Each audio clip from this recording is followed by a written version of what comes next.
para que sepa. Seguimos acá. Tengo ya a René Quevedo y tengo a Pedro Miguel González. Pedro, gracias por estar aquí con nosotros. Lo primero que quiero preguntarle a Pedro Miguel, porque lo tengo fresco en mi mente todavía, aquel debate abierto donde usted habló alto y claro sobre el proyecto de la carretera o de la autopista Raiján-La Chorrera, que ya no es autopista, y denunció una serie de irregularidades en aquel entonces cuando se estaba construyendo esa obra, de cómo se estaba haciendo, el material que se estaba utilizando. Luego vino una querella, una denuncia, una demanda, no sé qué fue lo que sucedió o si fue de oficio, para investigar esa obra por la forma como se desarrolló. ¿Y en qué paró? En que la jueza Águeda Rentería ha solicitado que se archive el caso. En nada. Y todo el mundo para la calle. ¿Qué piensa Pedro Miguel González de lo que está pasando en este momento? Porque no es el primer caso. También se cayó el caso Granos. Y se irán cayendo otros. Sí. Bueno, ante todo, buen día y muchas gracias por la entrevista, Álvaro. Mira, pienso que lo que está ocurriendo no es más que consecuencia del resultado de las elecciones del año pasado. En cada uno de los casos judiciales donde se vieron involucradas personas vinculadas al gobierno de Ricardo Martinelli, procesos que no habían culminado todavía, son decisiones influidas de la esfera política en el sistema judicial. Lamentablemente no hemos superado esa etapa. Es lo que pienso. ¿Y cómo queda la justicia? Hoy casualmente me acabo de enterar en una glosa de la prensa que dice: finalmente se hizo efectivo el aumento salarial de sus señorías. La última quincena ya reflejó los $4,000 adicionales que a regañadientes les refrendó el Contralor. Pero eso no significa que todos cobren exactamente lo mismo. Y anuncian allí Vázquez y Chen, 14,060, Arrocha y Cornejo, 14,120, López, Sedalice, García y Russo, 14,240 y Chen, 14,263,80. A este costo, nuestra justicia debería ser de lujo, dice esta glosa del diario La Prensa. ¿Qué piensa usted de eso? Sí, mira, yo no sé si lo recuerdas cómo fue que los magistrados de la Corte pasaron de tener un salario igual al de los ministros y al de los diputados, de $7,000 o balboas, a 10,000 durante el gobierno de Ernesto Pérez Valladares. Hay una norma que equipara el salario de los magistrados de la Corte con el de los ministros de Estado, o que equiparó en algún momento ese salario. Igual que había una norma que equiparaba el salario de los diputados con el de los ministros. Cuando Ernesto Pérez Valladares aumentó el salario de los ministros a $10,000, entonces no solo los magistrados de la Corte se equipararon, sino que hubo una intención de los legisladores de aquella época de hacerlo. El gobierno se negó. El diputado legislador Miguel Buch Ríos presentó ante la Corte Suprema de Justicia una advertencia de inconstitucionalidad. Y como esa advertencia iba a ser fallada a favor de los legisladores, entonces Ernesto Pérez Valladares le redujo el salario a los magistrados. ¿Por qué los magistrados de la Corte se quedaron ganando $10,000 a pesar de que los ministros retornaron a su salario de 7,000? Porque en el Código Judicial hay una norma, un artículo que me escapa la memoria en este momento, pero te lo puedo averiguar, que dice que los jueces y magistrados, a ellos no se les puede rebajar o reducir el salario. Como ellos ya estaban en 10,000, se quedaron allá. Hay una forma de retornar el salario de los magistrados de la Corte Suprema de Justicia a donde estaban durante el gobierno de Ernesto Pérez Valladares. Y es modificando el Código Judicial, y eso perfectamente puede hacerlo la Asamblea Nacional siempre y cuando cuente con el aval del órgano ejecutivo. Ahora, es evidente que la maniobra del gobierno actual de presentar en 3 ocasiones el presupuesto, en 2 de ellas de forma errada, inexcusablemente, tenía el propósito de no permitirle a la Asamblea analizar estos temas. Y este camarón, con el que se ha aumentado el salario de los magistrados de la Corte Suprema de Justicia, pudiera ser subsanado por la Asamblea Nacional cuando se discute el próximo presupuesto, siempre que el gobierno del presidente Mulino lo avale refrendando la ley. Sin embargo, creo que esta componenda entre el Ejecutivo y el órgano judicial es demasiado evidente, y la Asamblea Nacional no jugó su papel el año pasado para conseguir que el órgano ejecutivo tuviese que presentar nuevamente el proyecto de presupuesto o convocar a sesiones extraordinarias para discutirlo a profundidad. Así como este gol que metió la Corte en conjunto con el órgano ejecutivo del presupuesto, habría que revisarlo a profundidad para ver qué otros goles pudieron haber metido en el presupuesto de 2025. Y creo, ahí está Ana Matilde, que los procuradores también pudieran beneficiarse de este incremento salarial, al igual que los magistrados del Tribunal Electoral, o ese presupuesto, o ellos sí no tienen la figura esta de la insistencia que tienen los magistrados de la Corte.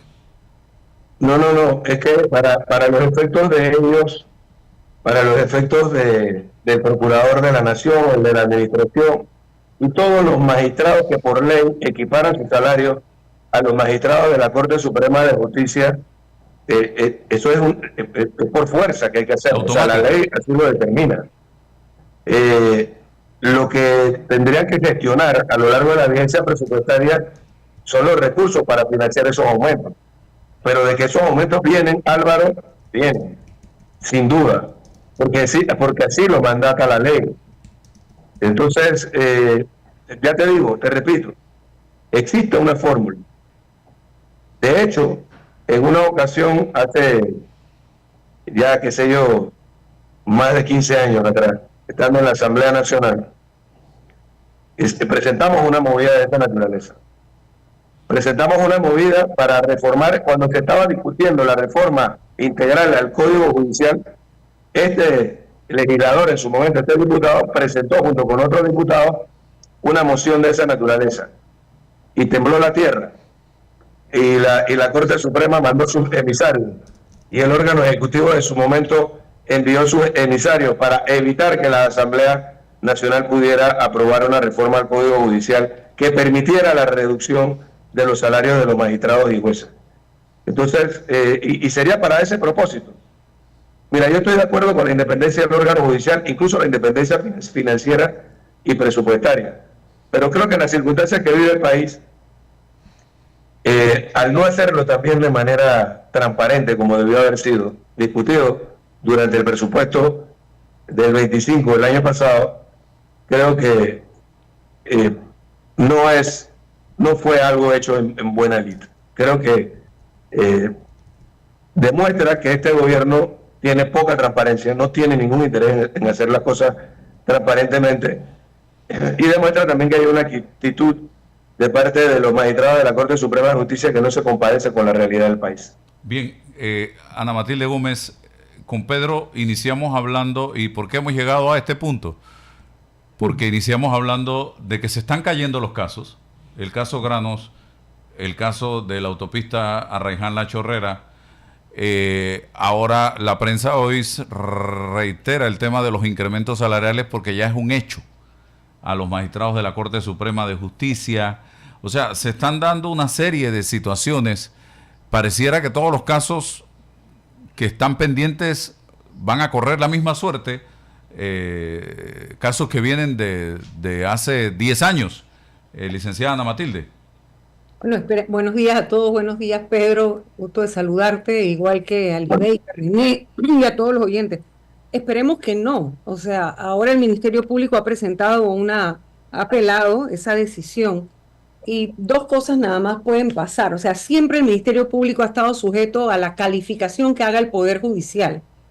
Y si a veces hablamos de injerencias indebidas en el Ministerio Público, ninguna ingenuidad puede llevarnos a pensar que no hay también injerencias indebidas donde se califica el expediente. Pero pueden dos cosas pasar. O en efecto la injerencia indebida es ahora en el órgano judicial al momento de calificar, o fue en su momento en el Ministerio Público al momento de instruir. Porque lo que señala la decisión de la juez es que no se pudo comprobar y otra serie de galimatías ahí que metió de que no se haya podido comprobar, pero uno se pregunta cómo es posible que en un caso donde hay confesión, donde hubo acuerdos, donde la gente aceptó, donde han devuelto dinero, finalmente una juez diga que no se ha logrado comprobar. Eso no tiene ni pie ni cabeza. Esperemos que en la apelación el Ministerio Público pueda sacar a flote este caso y que no siga ocurriendo. Y la lección aprendida es esa, o sea, por más delitos que haya, violentar el debido proceso o apresurar las cosas o no hacer las cosas bien, puede dar como consecuencia la posibilidad de que cuando hay la intención de que una injerencia indebida manipule la decisión de un caso, le sea más fácil porque encuentra por dónde meterse, ¿no?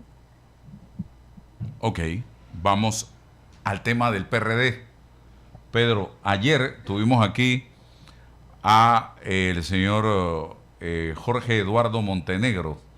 Él es representante reelecto del corregimiento de David Cabecera y anunció su candidatura a la Secretaría General del partido para las elecciones del CEN transitorio, que están programadas creo que para septiembre, si no me equivoco.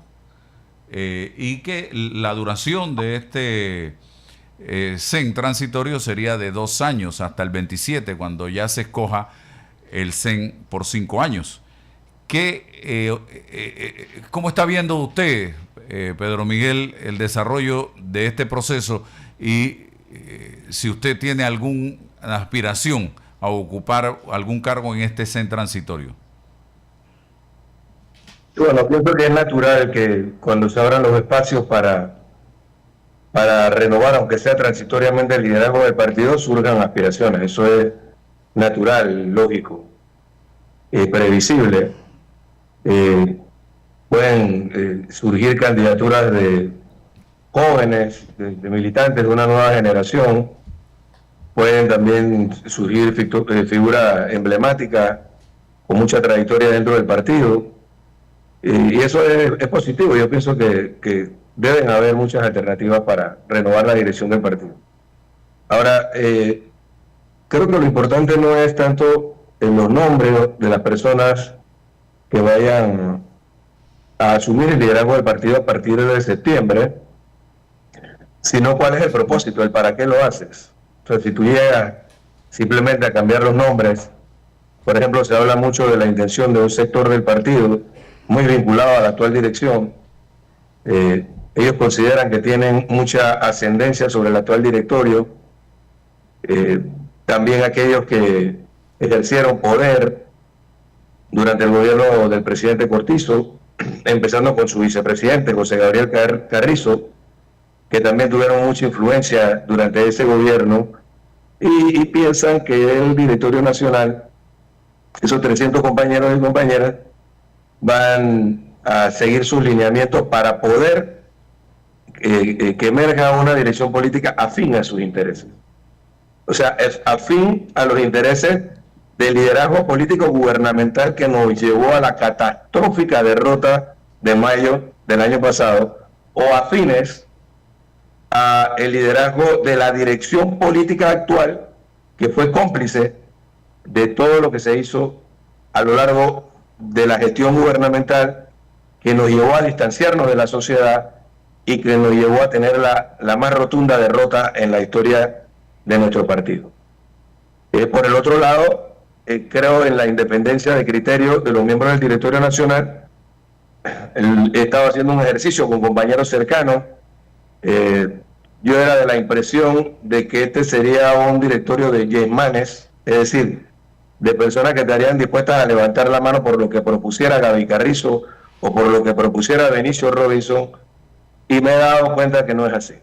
He estado revisándola y creo que hay un altísimo porcentaje de personas con criterio independiente, y eso nos está llevando a la conclusión de que vale la pena participar de ese ejercicio para procurar conformar una dirección política que tenga una visión distinta a la visión electoralista y clientelar, que es la que nos llevó a este desastre a lo interno del partido y desde el punto de vista electoral. Ahora, he conversado no solamente con Jorge Montenegro, sino también con otros dirigentes jóvenes que quisieran participar de la dirección del partido, y llego a la conclusión de que no hay mucha claridad en cuanto a esto que estoy planteando. Vaya, ¿qué ocurre? ¿Cuál es la discusión de fondo en el PRD? La discusión de fondo es si nosotros, más allá de cambiar figuras, vamos a cambiar de rumbo. ¿Qué nos llevó a distanciarnos de la sociedad gradualmente? ¿Qué nos llevó poco a poco a convertirnos en un partido igual al resto de los partidos políticos? Un partido en el que la chequera o los recursos económicos son los que determinan el liderazgo y los propósitos del propio partido. Y con el último gobierno, los propósitos del partido en gestión de gobierno. Eso hay que cambiarlo, sin duda. Tiene que haber un cambio paradigmático en el partido, que solo es viable hacerlo a profundidad desde el poder. Esa fue la oportunidad que nosotros perdimos durante la administración de Laurentino Cortizo, cuando él decidió, junto con José Gabriel Carrizo, aliar su liderazgo con el sector más atrasado y clientelista del partido, encabezado por Benicio Robinson y sus adláteres, algunos de los cuales hoy son diputados en la Asamblea Nacional.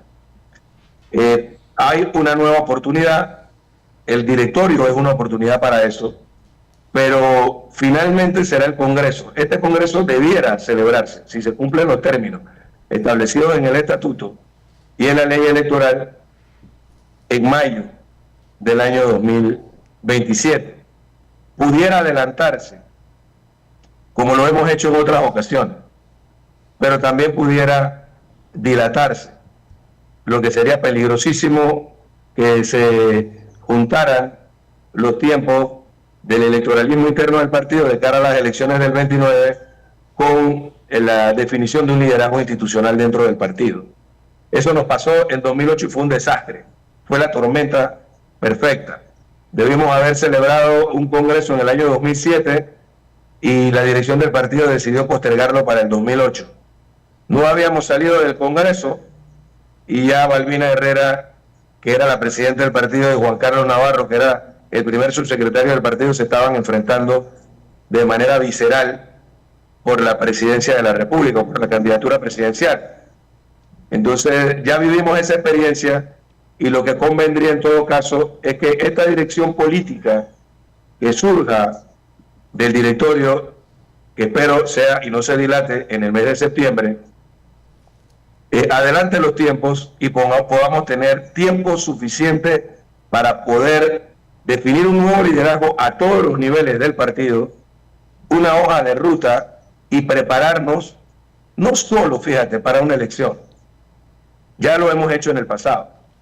Estuvimos 10 años en oposición, fijando posturas muy claras sobre transparencia, sobre reforma del Estado, sobre la relación del Estado con los actores o sectores estratégicos de la economía que le transferimos al capital transnacional durante las administraciones de Guillermo Endara y de Ernesto Pérez Valladares, temas de fondo, profundos. Entonces lo hicimos, llegamos al poder, y cuando llegó Laurentino Cortizo tiró la visión 2050 al cesto de la basura. En esta ocasión necesitamos tiempo suficiente para reorganizar el partido, pero sobre todo para conectar el partido con la sociedad, algo que quedó en evidencia. Álvaro, Ana Matilde, Libeika, algo, y toda la audiencia, algo que quedó en evidencia en las coyunturas de 2022 y de 2023, es el distanciamiento que hay entre el liderazgo político del país, principalmente de los partidos políticos, y la sociedad. Y el resultado de las elecciones de mayo de 2024 está fundamentado precisamente en esa realidad. Entonces, si el liderazgo político de un partido que fue concebido de manera distinta, un partido de nuevo tipo, un partido moderno, un partido, como decía Omar Torrijos, con un programa para fortalecer al fisco, la finanza y poder desarrollar el país, y no para hacer lo que hacían los partidos políticos tradicionales hasta el 68, y que es lo que hemos vuelto a tener ahora, partidos que llegan al poder para apuntalar los negocios de los sectores económicos que los financian en sus campañas. Si nosotros queremos eso, tenemos que volver a nuestros orígenes y a nuestras raíces. Y eso, si no lo entiende el liderazgo político que emerja del directorio primero y luego del Congreso del año 27, entonces nos lleva por el mismo camino que hemos transitado hasta llegar a este punto. Solo un golpe de timón, solo un cambio en la dirección, no basado en nombres, sino con conceptos claros planteados a la membresía del partido y a la sociedad panameña en qué consiste ese cambio de rumbo, es lo que puede acercarnos nuevamente a la sociedad y darle viabilidad a un proyecto político del Torrijín. Eso no necesariamente todo aquel que está aspirando a ocupar un cargo en el CEN en septiembre o cuando venga el Congreso lo comprende. Pedro, y es importante explicarlo. Es el directorio que hoy día existe el que va a escoger al nuevo CEN transitorio en septiembre. Si es así, ¿qué me indica a mí que la chequera no es la que va a poner a ese CEN? Bueno, es que yo pienso que hay tiempo suficiente para hablar con los miembros del directorio, incluso personalmente uno por uno, porque son solo 300 personas. Y ellos tendrán que decidir si lo que en el PRD va a prevalecer es lo que vimos, por ejemplo, en el Congreso del año 22. No fue la primera vez. Esto lo venimos viendo desde los últimos 15 años, por lo menos. Ese Congreso de la Ola Azul fue terrible, financiado desde el poder político de nuestros adversarios, de Ricardo Martinelli, para comprar conciencia con un derroche de recursos sin precedentes en la historia del partido ni del país. Y de allí lo que ocurrió con posterioridad, sobre todo en el último Congreso, fue terrible. ¿Para qué hablarlo? No creo que valga la pena decirlo. Entonces, claro, si el resultado que tenemos es producto de esa práctica, entonces tendremos tiempo suficiente para hablar y apelar, pues, a la conciencia de estos 300 compañeros y compañeras que, como he dicho, creo que tienen un criterio mucho más independiente que el que pensaban originalmente Benicio Robinson y José Gabriel Carrizo. No creo que el CEN que surja de este directorio que viene sea a imagen y semejanza de la actual dirección del partido o del gobierno pasado, como ellos estarían pensando. Hay nombres que no quiero mencionarlos porque me parecen totalmente absurdos, de personas tan allegadas a ellos que están sonando, que no creo que vayan a ser admitidos por los miembros del directorio. Y mira, para terminar... Y yo te diría que no solamente por lo allegados a ellos, sino por la incapacidad que han demostrado en sus apariciones públicas y en su trayectoria para tener transparencia, ética, dignidad, para no plegarse al gobierno de turno y cambiar cada vez como cambian las veletas, y que definitivamente hay un vacío político en el país para contrarrestar ideológica y pragmáticamente todas las acciones de un gobierno que está navegando hacia la derecha pero sin freno. No porque haya que girar a la izquierda, sino porque hay que encontrar un centro, un equilibrio que permita que se gobierne para todos y no para un sector privilegiado de la población con una miopía y una visión tan sesgada de lo que se necesita en función de quien come 3 veces al día. Entonces esto es doloroso, que haya un vacío político de esa naturaleza y que el partido que podría y que tiene figuras que pueden salir a contrarrestar esto, pero con verbo, con contenido, con ética y trayectoria, tan pecho a tierra, y uno se pregunta, ¿por qué? Sí, yo pienso que tiene que ver un poco con la percepción que pudiera haber de que es un directorio que responde a quienes dirigieron el gobierno pasado o a la actual dirección del partido. Y Ya te digo, ahora que me puse a revisar los nombres de estos compañeros y compañeras, son gente con mucha trayectoria.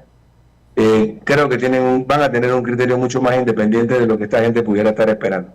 Así que yo pienso que en la medida en que tengamos a un resultado en el mes de septiembre, con dirigentes que más allá del cambio del nombre comprendan hacia dónde debemos dirigirnos, vamos a tener éxito. En la medida en que lo que hagamos sean solo cambios de nombre para seguir haciendo más de lo mismo, no vamos a llegar más que al lugar donde nos encontramos o peor. Creo que hay esa posibilidad y por haberlo estado revisando y analizando, es muy probable que estemos participando junto a otros dirigentes ahora en el mes de septiembre. Ahora, también ocurrió algo, y esto debo advertirlo. Nosotros tuvimos la posibilidad de hacer un recambio en el año 14, una vez que Juan Carlos Navarro fue derrotado y renunció a la Secretaría General. Hubo una carrera por la Secretaría General y hubo una disputa por el liderazgo. Entonces, las fuerzas que adversábamos a la entonces dirección del partido, nos fracturamos en dos propuestas. Una propuesta que estaba avalada por el sector económico del partido y la propuesta que encabezábamos nosotros. Y se los advertimos a ellos: ustedes presentan esa propuesta y le están entregando la Secretaría General al candidato de Benicio Robinson. Y así fue. Sin embargo, nosotros fuimos a ese directorio con mucha dignidad a marcar un territorio, a marcar un espacio para poder ganar en el Congreso siguiente. Nosotros en esta ocasión es muy probable que hagamos algo similar. Creemos que existe la posibilidad de conformar una dirección transitoria para crear las condiciones de un Congreso ordinario en tiempo anticipado para el año 2027 y que nos permita entonces reorganizarnos y rearticularnos con la sociedad hacia las elecciones del año 2029. Y como decía hace un rato, no solo para ganar el poder, sino para hacer las transformaciones que la sociedad panameña necesita. Y que están muy bien planteadas en aquel documento que se generó en el año 2017-18, la Visión 2050, y que obviamente debe ser actualizado, pero que tiene todos los componentes de lo que debiera ser los pasos a mediano y largo plazo para construir una sociedad de bienestar en Panamá, que es el papel y el objetivo inconcluso del torrijismo en la sociedad panameña. Pedro Miguel González, ¿a qué aspira en ese CEN transitorio? ¿A qué cargo aspira? ¿Me lo puede decir? No, en primer lugar, el que yo diga que vamos a participar no quiere decir que Pedro Miguel González vaya a participar como candidato. De participar, participaría para correr como candidato a secretario general. Sin embargo, existe la posibilidad de que compañeros de nuestro movimiento participen a distintos cargos en el CEN transitorio. Otra cosa sería cuando vayamos al Congreso ordinario. Ahora, si las condiciones se dan y después del recorrido que tenemos que hacer, vemos que existe la posibilidad, pudiéramos estar entonces aspirando, de aspirar, Álvaro, para contestar tu pregunta de manera directa, no sería otro cargo que a la Secretaría General. Y sería no para retornar a algo como lo que tenemos ahora, sino para darle seguimiento a aquello que empezamos en el 2016, que nos permitió generar una visión compartida del desarrollo nacional a largo plazo y que pensábamos podíamos aplicar del año 2019 en adelante, pero lo que hicimos fue en sentido contrario. Sería para implementar la aplicación de una visión del desarrollo nacional generada desde el torrijismo para la sociedad panameña en el siglo XXI. O sea, el para qué hacerlo es lo importante. ¿Por qué quiere ser o para qué quiere ser dirigente del partido? Si es para figurar, si es para acomodarte, si es para utilizarlo como plataforma para una aspiración electoral personal, porque es que yo quiero ser candidato a presidente de la República o a diputado o a lo que sea.